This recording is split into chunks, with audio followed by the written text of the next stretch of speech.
कल मकर संक्रांति का पर्व रहेगा। 2 दिवस तक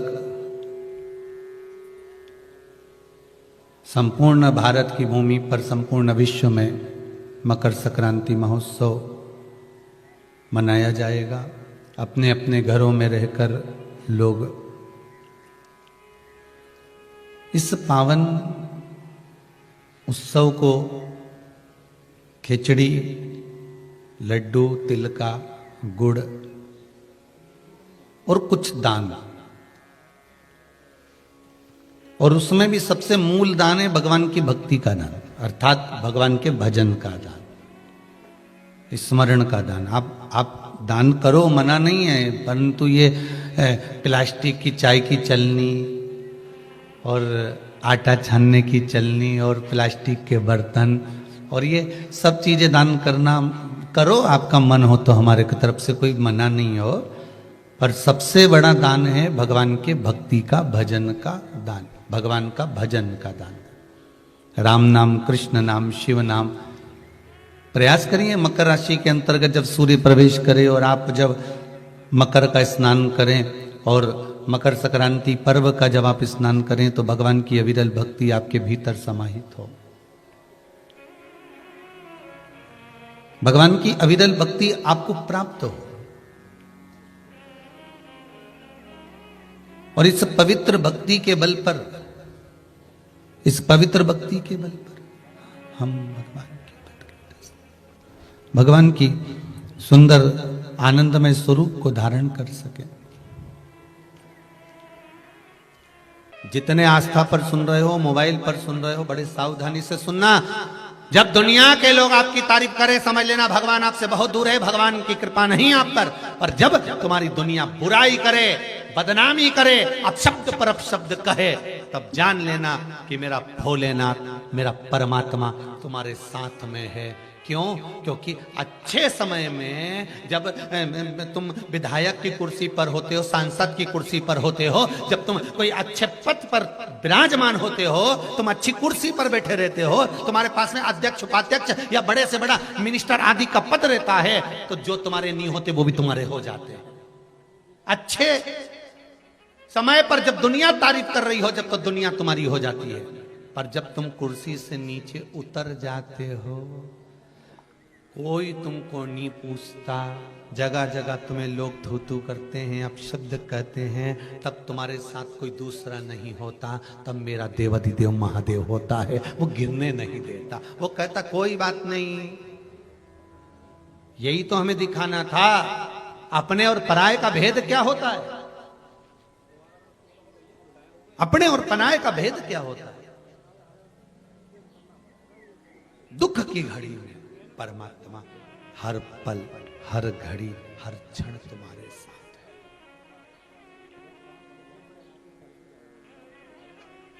एक काम नहीं हुआ, रोने लगे। माता कुंता का चरित्र याद कर लीजिए। महाभारत में माता कुंता, माता कुंती, भगवान कृष्ण जा रहे हैं और कुंता माता ने कह दिया कन्हैया रुक जा। कन्हैया कहते हैं बोल बुआ, क्या बात है, कहां जा रहे हो कृष्ण? कृष्ण कहते हैं बुआ जी द्वारका जा रहा हूं। क्यों? बुआ अब तुम हस्तिनापुर की राजमाता हो गई, युधिष्ठिर हस्तिनापुर के राजा बन गए, सारा राजपाट अच्छे से मैंने निश्चित कर दिया, विराजमान कर दिया, अब क्या करना, अब मेरा काम खत्म हो गया। कुंती ने पूछा, माता कुंता ने पूछा, कृष्ण तो तू जा क्यों रहा है? बुआ अब जब सब अच्छा हो गया है तो अब मेरी जरूरत क्या है, अब मेरा साथ की जरूरत क्या है, अब मुझे जाने दो द्वारका। इतने में माता कुंता ने, माता कुंती ने कृष्ण का हाथ पकड़कर कहा, कृष्ण तूने सबको सब कुछ दिया, मुझे कभी कुछ नहीं दिया। कृष्ण कहते हैं मुस्कुराकर, बुआ जी भतीजे को तो बुआ को देना चाहिए, और आज बुआ भतीजे से मांग रही है। बुआ का फर्ज है भतीजे को देना, पर आज भतीजे से बुआ मांग रही है। क्या मांगना चाहती हो बुआ? बुआ कहती है कृष्ण सारी दुनिया का दुख मेरी झोली में डाल दो। एक कृष्ण सारी दुनिया का दुख मेरी झोली में डाल दो। कृष्ण रथ से नीचे उतरे और उतरकर बुआ के चरणों के पास बैठ कर बोले, बुआ तू ये दुख क्यों मांग रही है? बुआ कहती है, सुख में तू अगर द्वारका चले जाता है तो वो दुख भला, जिस दुख में तू मेरे साथ तो खड़ा है, मुझे वो दुख ही अच्छा लगेगा। तू साथ तो रहे बस में। बहुत ध्यान देना महाराज, जब लोग आपकी बुराई करें, निंदा करें, चुगली करें, आप शब्द बोले, ताने पर ताने दे, गाली पर गाली दें, आड़ा टेढ़ा बोलना चालू कर दे, समझ लेना मेरा देव अधिदेव महादेव तुम्हारे साथ में चल रहा है, कदम से कदम मिलाकर। पूरी दुनिया लग जाती है एक व्यक्ति को नीचे गिराने में। पूरी दुनिया लग जाती है एक व्यक्ति को नीचे गिराने में। विद्वान से विद्वान, बड़े से बड़े लग जाते हैं पीछे एक व्यक्ति को नीचे गिराने में, तब कोई साथ नहीं देता। मेरा वो काशी का विश्वनाथ और उज्जैनी का महाकाल सामने आकर खड़ा हो जाता है कि हारने नहीं दूंगा तुझे, चिंता मत कर। पूरी दुनिया लगी रहती है एक व्यक्ति को नीचे गिराने में, पर दुनिया वालों को यह नहीं मालूम पड़ता कि तुम उसको गिराने का प्रयास कर रहे हो और महादेव उसको उठाने का प्रयास कर रहा है। मेरा काशी विश्वनाथ ने हाथ पकड़ रखा है, मेरी उज्जैनी नरेश ने, मेरे महाकाल ने, मेरे कुबेरेश्वर महादेव ने, मेरे सोमनाथ मल्लिकार्जुन भीमा शंकर ने, कहीं भगवान ने उसका हाथ पकड़ कर लग जाए दुनिया।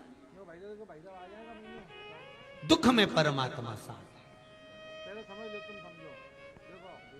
और शिव का चक्र साधारण नहीं है। कल कथा में कहा था कि एक भक्त ने शंकर का एक चक्र बनाकर भेजा है। एक भारत की भूमि पर एक नक्शा बना है, उस भारत की भूमि के नक्शे पर उसने बनाकर भेजा है कि यहाँ केदारनाथ, यहाँ रामेश्वरम, यहाँ मल्लिकार्जुन, यहाँ महाकाल, यहाँ भीमा शंकर।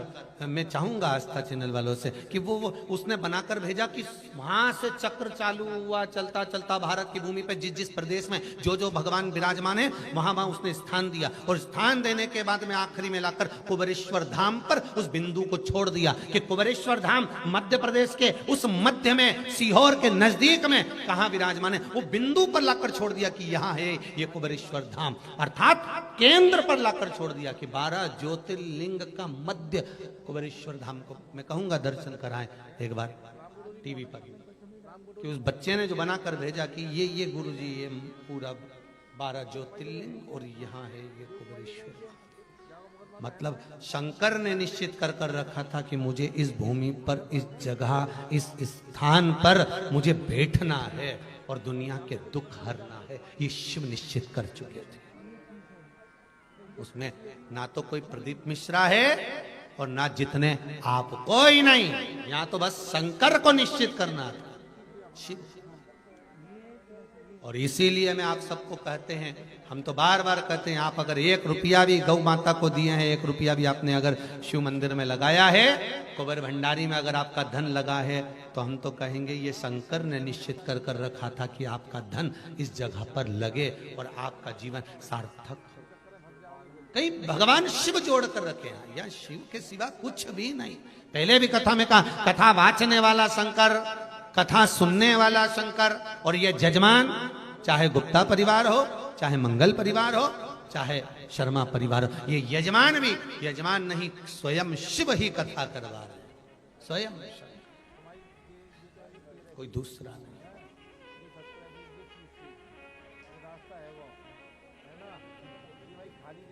दो जजमान थे, तीसरा हुआ। भगवान शंकर को 3 चीज बड़ी पसंद है, इसलिए यजमान भी 3 कर दिए उसने। थे 2 ही, पर बाद में तीसरे शर्मा परिवार को भी कर दिया, ऑस्ट्रेलिया से। उदयन जी शर्मा परिवार, उसको भी जोड़ दिया। थे यही 2, गुप्ता जी और मंगल परिवार, फिर शर्मा। तो क्यों? शिव को प्रिय है, शिव की प्रिय।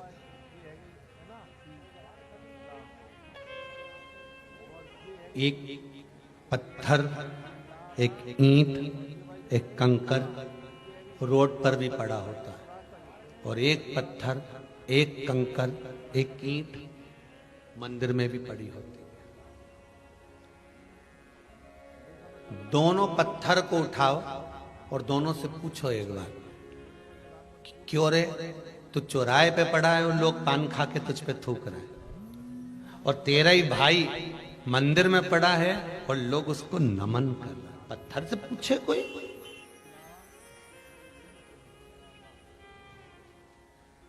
पत्थर वो भी है जो चौराहे पर पड़ा हुआ है, पत्थर वो भी है जो रोड पर पड़ा हुआ है, पत्थर वो भी है जो मार्ग में पड़ा हुआ है।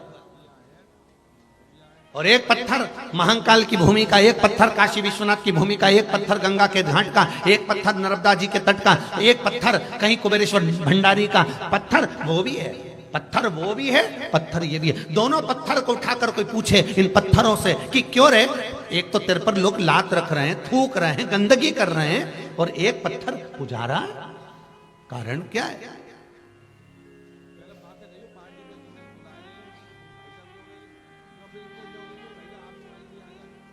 मंदिर में भी पत्थर लग रहा है, और उसी पत्थर की मूर्ति मंदिर के अंदर रखा कर पूजा भी रही है। पत्थर वही है, एक ही कंपनी का है, एक ही फैक्ट्री का है, एक ही खदान का है, पर एक की मूर्ति बन गई और एक जमीन पर लग गया। कारण क्या था? तो पत्थर ने पत्थर से पूछा, भाई ये तो बता कि मैं भी एक ही खदान का, तू भी एक ही खदान का, एक ही जगह से निकले, पर तुझे लोग अगरबत्ती से घुमा रहे हैं, दिया लगा रहे हैं, लड्डू का भोग लगा रहे हैं, फूल चढ़ा रहे, माला चढ़ा रहे, तेरे को अच्छे अच्छे कपड़े पहना रहे, और मैं पाँव में रखाया, लोग मेरे पर चल के जा रहे, जूता छोड़ रहे, चप्पल छोड़ रहे, थूक रहे। आखिर मैंने क्या करा? तो मंदिर की मूर्ति का पत्थर जमीन पे लगे हुए पत्थर से कहता है, तुझ में और मुझ में बस एक ही अंतर है कि तुझे भी तराशा जा रहा था और मुझे भी तराशा जा रहा था, तुझे भी कूटा जा रहा था, मुझे भी कूटा जा रहा था, तुझे भी छेनी और हथौड़ी से मार मार कर तराशा जा रहा था, पर तू चोट सहन नहीं कर पाया, टूट गया, इसलिए जमीन पर लग गया, और मैंने चोट सहन कर ली, इसलिए तराश कर मंदिर में पूजा गया। बस मैंने चोट को सहन करा।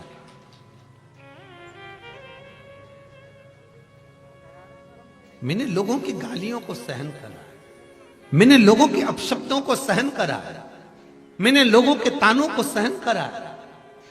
अरे भाई, लोहे की राड है, लोहे का खंबा है, लोहे का सरिया है, पर वो सरिये की कीमत मात्र 100 रुपया है, पर उस सरिये को जब काटा गया, काटने के बाद जब छीला गया और उसको तपा तपा कर जब कीला तैयार करा गया, तब कीमत बढ़ी है। कोई ऐसी कीमत बढ़ गई?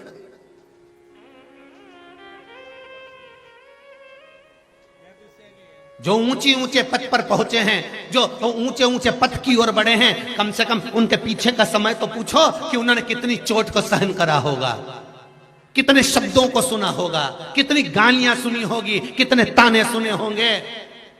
तब जाकर कोई ऊंचे पद औहदे पर पहुंचता है, तब जाकर कोई ऊंचे पदवे पर पहुंचता है।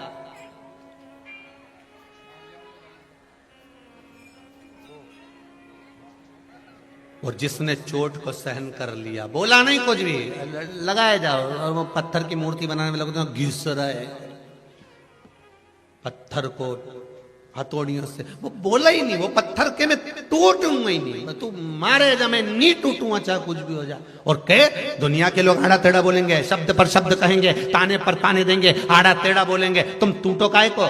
कौन ने कहा कि तुम टूटो? पलट कर जवाब मत देना, एक शब्द मत कहना, गाली देने वाला देता रहे, अब शब्द कहने वाला कहते रहे, और तुम टूटना मती, तोड़ने वाले बहुत मिलेंगे।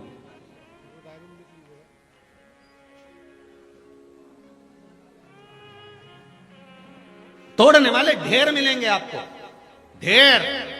कोई कहेगा वो तो ऐसा है, वो कोई कहेगा आप ऐसे हो, कोई कहेगा वो ऐसा है। कहने वाले क्या, मुख तो किसी का पकड़ नहीं सकते, बोलने वाला बोलेगा, पर क्या किसको रोइए, चादर तान के सोइए। आग लगे बस्ती में अपन रहो मस्त ले, टूटना मती। कीमत बढ़ाना है आपकी तो आप पलट कर जवाब मत दो, कीमत बढ़ जाएगी। टूटना नहीं है, हमको अपनी कीमत बढ़ाना है तो अग्नि में तपना पड़ेगा।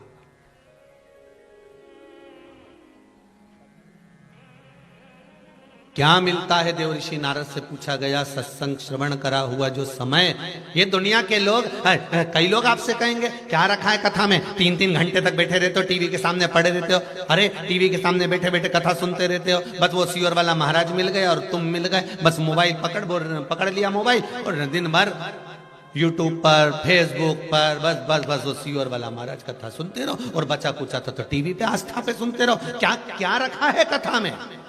क्यों अपना समय बर्बाद कर रहे हो कथा में जाकर? क्यों समय बर्बाद करते हो कथा सुनकर? तो उनको कह देना ये समय बर्बाद नहीं करा है, ये समय को हमने मूल्यवान बनाने का प्रयास करा है।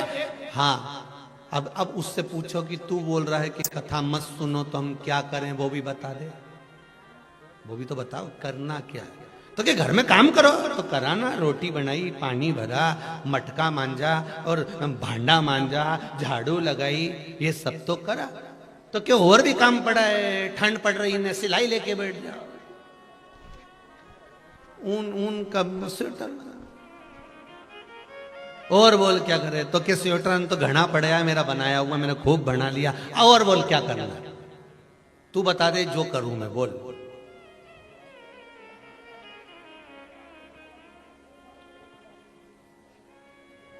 वो एक वो आया था, एक वो कोई का मैसेज था, उसमें बताया वे माँ अपने बच्चे से पूछती है तू बता दे वो की सब्जी बना लो, तो क्या आलू की बना लो, तो आलू तो कल ही तो बनाया था।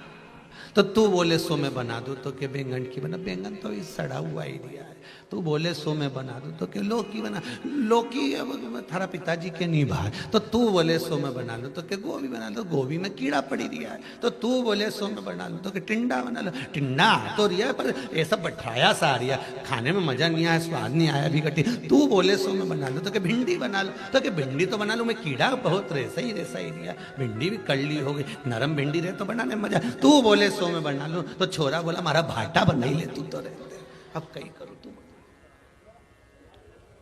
तो ऐसा घर का लोग बोले ना कि बस कथा कथा कथा, तो तू बोले सो मैं कर लूं, तू बोल क्या करना, कि बर्तन बर्तन तो हो गया, झाड़ू झाड़ू तो हो गई, भोजन भोजन तो हो गया, अब करूं क्या ये बता। तो अगर भगवान में मेरा मन लगे तो मुझे भी तो अपनी जिंदगी संवारना है साहब, केवल झाड़ू पोछा घर बर्तन ये नहीं, मुझे भी तो जिंदगी संवारना है,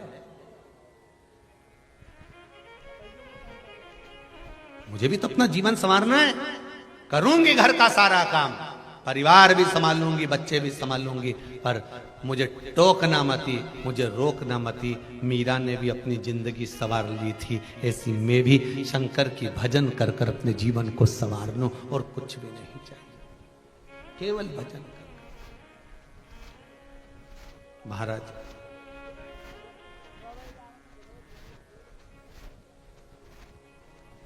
मैं केवल भजन कर कर, और बहुत है उस भक्ति को पाना, बहुत है। भगवान शिव की कथा कह रही है, आप स्वयं अपने आप को तराश सकते हो, कर्म करो, फल भगवान पर छोड़ते जाओ।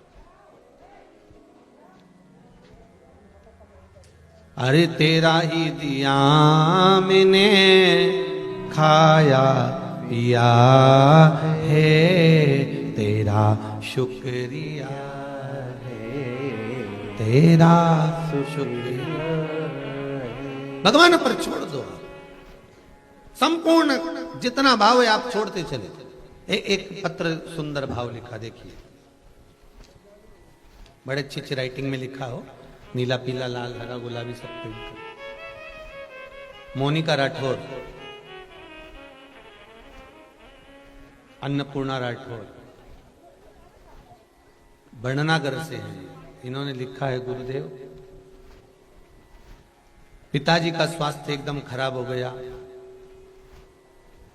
हॉस्पिटल जहां हम रहते हैं उस गांव से 18 किलोमीटर दूर था, शरीर ने काम करना बंद कर दिया, नीचे पड़ गए, बहुत बुरी हालत हो गई। अब 18 किलोमीटर तक लेकर जाना है पिताजी को और शरीर कुछ भी नहीं है ना के बराबर। गुरुदेव, तब मेरे पूरे परिवार ने गाड़ी में जब तक उसको लेकर गए, पिताजी को लेकर गए, तब तक एक ही मंत्र का जाप करा, श्री शिवाय नमस्तुभ्यम। ये मंत्र में लिखा है, इस पत्र में लिखा है। गुरुदेव, हम क्या वर्णन करें इस मंत्र का, हम क्या वर्णन करें इस मंत्र का गुरुदेव। इस मंत्र का प्रताप क्या होता है, कोई मुझसे आकर पूछे, इस पत्र में लिख रही है। कहे गुरुदेव, हॉस्पिटल में सामने जब पिताजी उतरे तो ऐसी बेहोशी की हालत में पटक कर लेकर गए थे, और जैसी वहां हॉस्पिटल पर उतरे तो पैदल चलकर अंदर गए। डॉक्टर पूछता है इसमें से मरीज कौन है। इसमें पत्र में लिखा है कि मरीज है कौन, ये तो बताओ। बाबा की कृपा किसको कहते हैं, शिव भक्ति किसको कहते हैं। केवल आप अपना कर्म तो करो और कर्म करने के साथ में भगवान पर छोड़ते चलो। अब सौंप दिया इस जीवन का सब भार तुम्हारे हाथों में।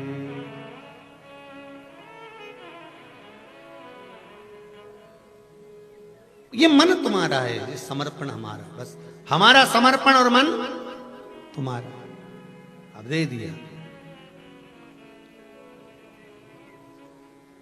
सौंप दो भगवान।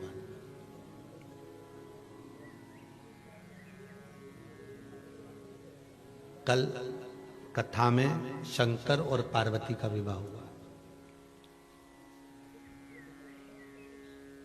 ऐसे ही हो गया क्या, पार्वती जी ने कुछ करा ही नहीं। तब साधना कितनी प्रबल करी होगी माता पार्वती ने।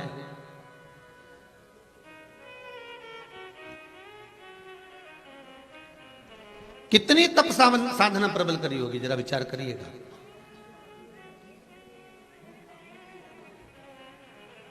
महाराज, पार्वती जी की बड़ी बहन गंगा, और गंगा ने सुन लिया था देवऋषि नारद के मुख से, अगर शंकर की भक्ति पार्वती करे और वो भक्ति करे तो शंकर इसको पति के रूप में मिले, और गंगा ने भी वो भक्ति चालू कर दी थी। अब देखिए जरा, जिस कंपटीशन एग्जाम में आप बैठ रहे हैं उसमें केवल आप अकेले स्टूडेंट नहीं हैं।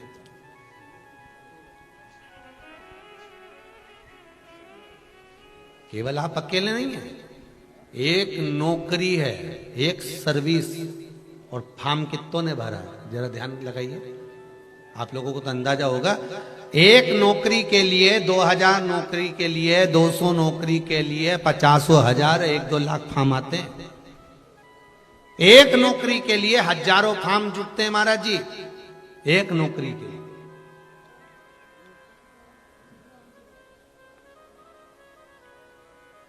शंकर अकेले और चाहने वाले 2, पार्वती मैया भी, गंगा मैया भी। अब देखना, गंगा जी ने भी तप कम नहीं करा, पार्वती जी ने भी तप कम नहीं करा, दोनों का तप बढ़ा। तुमने भी अच्छी पढ़ाई करी, उसने भी अच्छी पढ़ाई करी।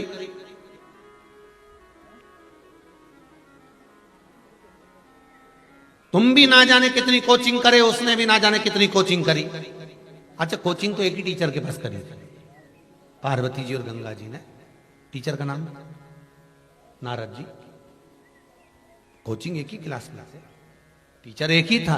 देवऋषि नारद ने कहा था कि अगर शंकर भगवान की आराधना करे, शिव की भक्ति करे, तो इसको पति के रूप में शंकर मिलेंगे। तो टीचर तो एक है, गंगा ने भी उन्हीं के मुख से सुना था और पार्वती ने भी उन्हीं के मुख से सुना था। बस दोनों की पढ़ाई, दोनों की विद्या, और जो जुटी दोनों पढ़ने में, जो लगी तब साधना में, ऐसी डूबी।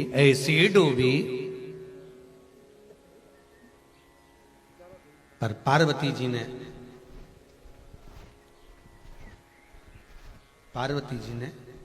एक छोटा सा भाव प्रकट करा, अपनी सखी से कह दिया, मैंने सुना है तो इस संत पर अगर एक लोटा पानी डाल दिया जाए तो संत प्रसन्न होकर वर दे देते। गंगा जी ने सुन लिया और गंगा जी ने सुना और गंगा जी ने वही काम कर दिया। दुर्वासा बाबा पर पानी डाला और दुर्वासा बाबा क्रोध में आकर उन्होंने जल बनने का श्राप दे दिया। गंगा मैया, ये कथा आपको पहले कह चुके हैं,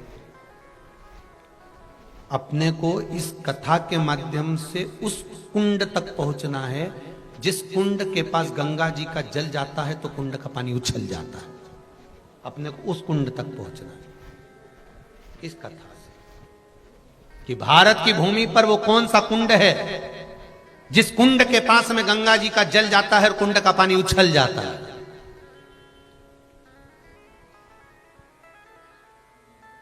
जिस कुंड के पास बड़े बड़े अक्षरों में लिखा हुआ है कि यहां गंगा का जल नहीं लाया जाए।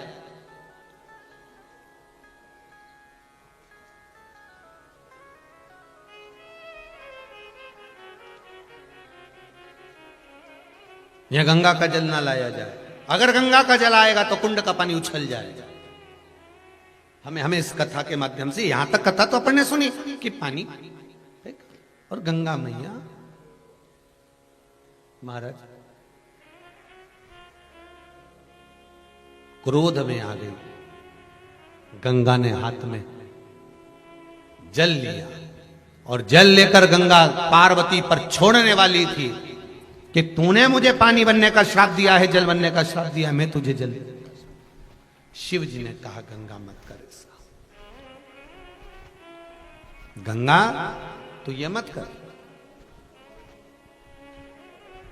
गंगा पार्वती मेरी अर्धांगिनी बनेगी तो पार्वती तुम्हारी अर्धांगिनी बनेगी मतलब पास ये हो गई और मैं फेल। एक एग्जाम में अगर तुम पास नहीं हुए तो हारना मत की हिम्मत, गंगा जैसा बल रखना। अगर एक एग्जाम में तुम पास नहीं हुए तो गंगा जैसा बल रखना। पार्वती पास हुई है ना, हो जान दो। भगवान शंकर कहते हैं मैंने गंगा तू क्यों रोती है? गंगा कहती है प्रभु आपने पार्वती को पत्नी बना लिया और तब तो मैंने भी करा था। भगवान शंकर कहते पार्वती से ज्यादा तप तूने करा है, पार्वती से ज्यादा तप तूने करा है, साधना तूने करी है, व्रत तूने करा है, उपवास तूने करा है, तप साधना तूने करी है।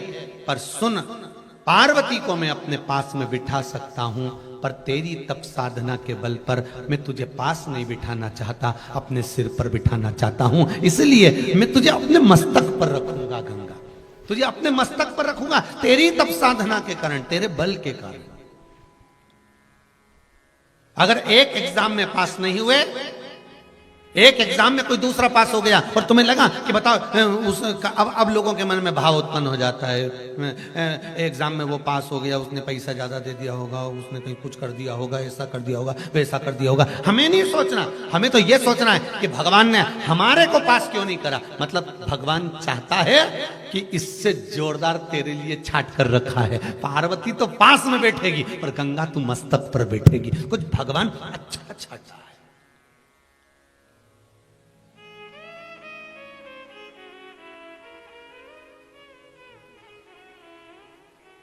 कितना सुंदर पहले दिन की कथा याद रख लीजिए। दुनिया के लोग अगर आपकी बड़ाई कर रहे हैं तो समझ लेना कि भगवान प्रसन्न नहीं है। पहले दिन की कथा मानसरोवर शिव महापुराण की कथा में कहा था, दुनिया के लोग अगर आपकी बड़ाई कर रहे हैं तो समझ लेना भगवान प्रसन्न नहीं है। दुनिया के लोग प्रसन्न हैं। अगर दुनिया के लोग आपकी बड़ाई करें तो यह अंदाजा लगा कर रखना कि भगवान प्रसन्न नहीं है। भगवान प्रसन्न है ही नहीं। और हां, शिव महापुराण की कथा कहती है जब दुनिया के लोग तुम्हारी बुराई कर रहे हो तब समझ लेना कि भगवान तुम पर प्रसन्न है। जब दुनिया के लोग तुम्हारी बुराई कर रहे हो, कोई कहे अपशब्द, कोई कहे बताओ ये तो ढोंगी बन गया, ये तो ढोंगन बन गई, ये तो ऐसा करे, ये तो वैसा करे, मंदिर में जाके बैठी रहे, दिन भर बस यही काम करती रहे, इसके पास कोई काम नहीं है, कथा कथा कथा। जब दुनिया के लोग तुम्हारी बुराई में लग जाएं, जब दुनिया के लोग विद्वान से विद्वान तुम्हारी बुराई में लग जाए, तब समझ लेना कि भगवान तुम्हारे साथ है। तब समझ लेना कि भगवान की कृपा तुम पर है। तब समझ लेना कि भगवान तुम्हारे साथ में है। जब तारीफ कर रहे हो तो मत समझना कि भगवान तुम्हारे साथ है। भगवान नहीं नहीं, तारीफ में तो दुनिया तुम्हारे साथ होती है, पर बुरे वक्त में कोई तुम्हारे साथ होता है। महाराज, गंगा मैया रो रही है, आंखों से नीर बह रहा है। शिव जी करे क्यों रो रही हो गंगा, किस लिए? पार्वती आपकी अर्धांगिनी बन गई और मैं रह गई। भगवान कहते हैं कभी हिम्मत मत हारना, जीवन में कभी हारना मत। लोहे की राड को कीमत बढ़ाना है तो कील और स्प्रिंग बनाना पड़ेगा, तेरी कीमत बढ़ेगी तब तू चिंता मत कर। ये मेरी अर्धांगिनी बनकर बाजू में बैठेगी, पास में बैठेगी, बाम भाग विराजमान होगी, पर तू चिंता मत कर। तूने इतना तप साधना करी है कि मैं तुझे सिर पर धारण करूंगा। पार्वती मैया उठ के खड़ी हो गई।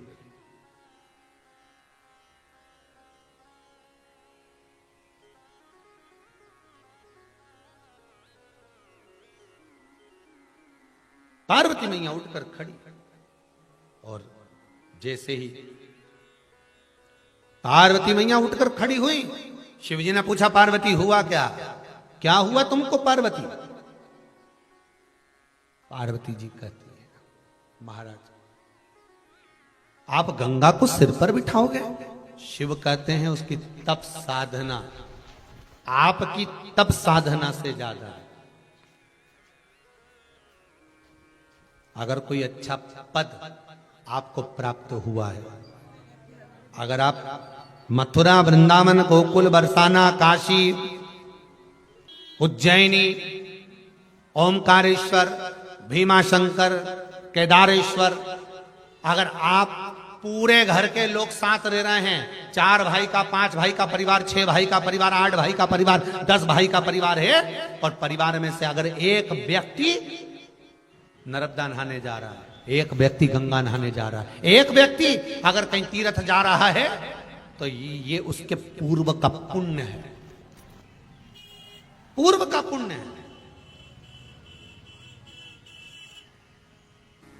शिव कथा कर रही है, ओगरदानी, त्रिकालदर्शी, कैलाशी, अविनाशी, मेरे भूत भावन भूतेश्वर शिव कह रहे हैं कि कुछ अच्छा सोचा होगा। अगर पार्वती पास हो गई है, पार्वती मेरी अर्धांगिनी बन गई है, तो गंगा के लिए शिव जी ने अच्छा सोचा, और सोचा शंकर ने गंगा को अपने मस्तक पर रखा। गंगा कहती है बाबा शिव से, भोलेनाथ मैं आपके मस्तक पर रहूंगी, पर कुछ चाहती हूं। क्या? मांग ले। अगर किसी के मरने के बाद, प्राण छूटने के बाद उसकी अस्थियों को गंगा के जल में डाला जाएगा, जितने दिन तक गंगा के जल में अस्थियां पड़ी रहेगी, उतने दिन तक वो जीवात्मा बैकुंठ में पड़ी रहेगी। शिव जी ने कहा कहीं का पापी हो तो गंगा के बस बर तो वही है,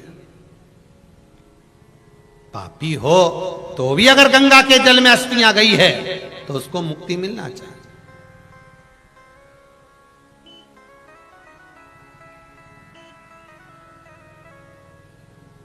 कहते हैं विष्णु पुराण कल्याण का गंगा अंग, भागीरथी गंगा अंग में लिखा है, एक बार गंगा में अगर डुबकी लगा ली है हृदय से, मन से, एक बार अगर गंगा में डुबकी लगा ली है मन से, हृदय से, चित्त से, तो कहते हैं जब तक व्यक्ति के प्राण छूटते हैं तब तक वो गंगा का जल उसके शरीर से लगा ही रहता है, वो अंतिम बिंदु तक लगा रहता है। मरने के बाद घर के लोग लोटा में भर के ले जाएं, खास खास अस्थियों को, कोई पूरी तो अस्थि ले ही नहीं जा सकती, इतनी सारी कौन ले जाए, तो वो अम्मा के दांत, उंगली, एक आध खोपड़िया, ऐसी 4, 6, 8 अस्थियां ढूंढ के झोली में भर के फिर लेके जाए गंगा। उससे अच्छा है पूरी अस्थि ले जाओ, पूरी ये शरीर संपूर्ण जीते जी गंगा का स्नान हो जाए। और आप लोगों को बड़ी साधुवाद था, धन्यवाद।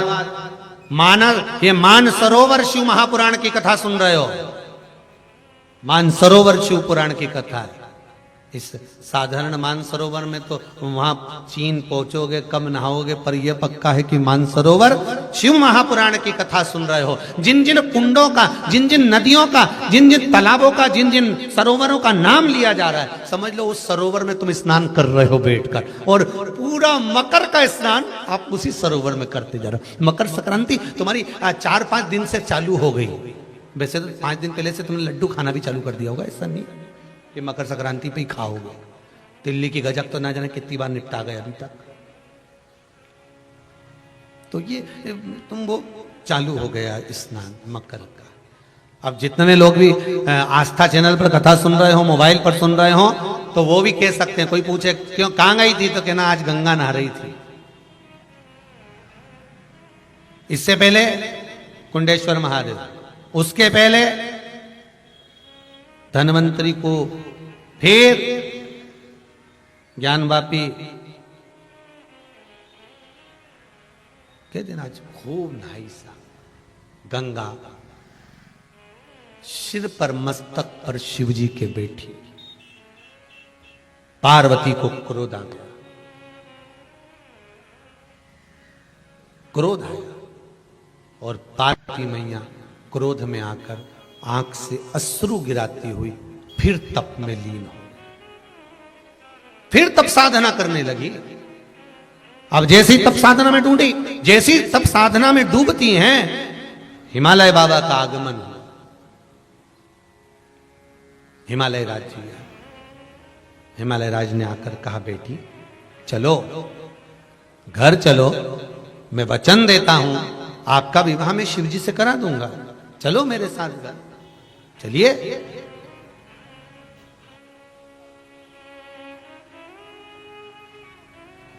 पार्वती मैया ने डबल से एक स्थान पर बैठकर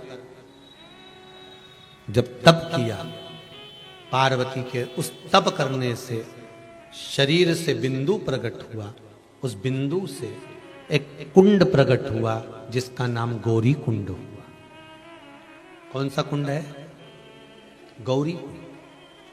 ये वो गौरी कुंड नहीं है जो केदारनाथ जी जाते हैं। पार्वती जी ने तब कहां करा था? हिमालय राज का जहां राज्य क्षेत्र था, और हिमालय राज के राज्य क्षेत्र में जहां मैनावती अपने क्षेत्र में निवास करती थी, उसके मध्य में नाना और पिता का घर, नाना और दादा के घर के मध्य में हिमालय राज के उस हिमाचल प्रदेश के सुंदर आनंद में गौरी कुंड। एक गौरी कुंड आता है, केदारनाथ जी जाते हैं तो नीचे पड़ता है गौरी कुंड, उसके बाद में केदारनाथ जी की यात्रा होती है, वो उत्तराखंड में। एक हिमाचल प्रदेश में गौरी कुंड है। जब हम मणि महेश जाते हैं तब पड़ता है। कहां जाते हैं? मणि महेश। वैसे तो उम्मीद है जितने लोग आस्था पर कथा सुन रहे हैं उनमें से कई लोग मणि महेश होकर आए होंगे, और जितने हरियाणा पंजाब दिल्ली वाले क्षेत्र के लोग होंगे वो तो कई बार होकर आए होंगे। मणि महेश चीन के अंदर, चाइना के अंतर्गत हमारा कैलाश अधिपति विराजमान, और कैलाश अधिपति जो वहां नहीं जा पाता, वही शंकर का बिल्कुल कैलाश अधिपति जैसा ही स्वरूप, बिल्कुल कैलाश जैसा मणि महेश है।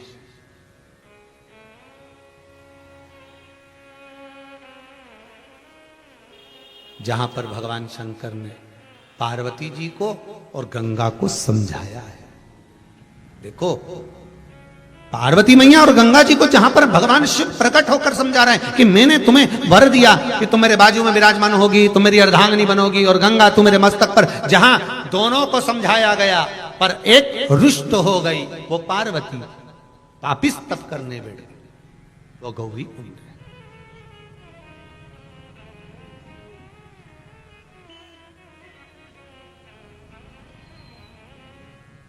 महाराज उस गौरी कुंड के पास, गौरी कुंड में मां पार्वती को भगवान हिमालय राज समझाने के लिए आए। चलो चलो तुम वापिस चलो, चलो।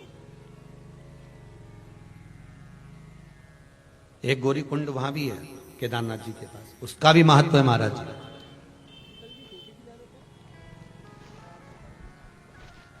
उसका भी महत्व है। जहां पर माता पार्वती श्रृंगार करने जाती थी वो गौरी कुंड है। उस गौरी कुंड में पुरुष, स्त्री, बच्चे, बूढ़े सब नहा सकते हैं, पर इस गौरी कुंड में केवल स्त्री स्नान कर सकती है, पुरुष उसमें पांव नहीं रख सकता। उस कुंड को पुरुष चरण नहीं रख सकता।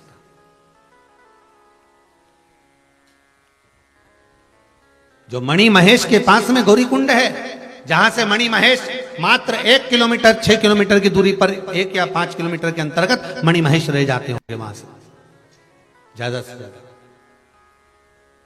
शास्त्रों में तो कुछ दूरी लिखी है, कुछ दूरी, तो अपन ये मान के चलो कि कुछ दूरी में ज्यादा से ज्यादा 4 किलोमीटर 2 किलोमीटर 5 किलोमीटर 1 किलोमीटर होगा। अब उसको अगर कहीं देखेंगे, उस पर सर्च करेंगे, क्या बोलते हैं उसको, नेट पे, तो पता करेंगे कि ये गौरी कुंड कहाँ और गौरी कुंड से मणि महेश कितनी दूर, तो वो निकालेंगे, बाद में सोचेंगे।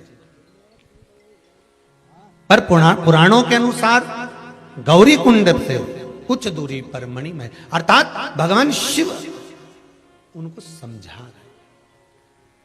हिमालय राय लेकर गया, पार्वती जी को मां क्रोध आया गंगा को देखकर, इसलिए आज भी इस गौरी कुंड पर बड़े बड़े बोर्ड लगे हैं कि गंगा का जल लेकर पास मत आना। आज भी अगर कोई भूल से भी गंगा का जल लेकर आ जाता है तो उस कुंड का पानी अपने आप उछलने लगता है, आज भी उछल। अब क्या हुआ कि कई लोगों का नियम है कि भाई कोई गया है, हरिद्वार गया या कहीं गया, तो कई लोग साथ में गंगा जल भर के ले जाते हैं, तो उनके लिए मणि महेश जाने के लिए रास्ता अलग से कर देते हैं। कई दूरों से, कम से कम 2-2, 4-4, 5-5 किलोमीटर दूरी से एक रास्ता अलग से निकाल दिया जाता है कि आप मणि महेश दर्शन करने जाओ, गंगा जल लेकर जाओ, मना नहीं, पर गौरी कुंड के पास में नहीं आओगे, क्योंकि ये गौरी कुंड, इस गौरी कुंड के पास जल आया गंगा का, और गंगा का जल आते ही ये उछल पड़ेगा, पार्वती का क्रोध उछल जाएगा।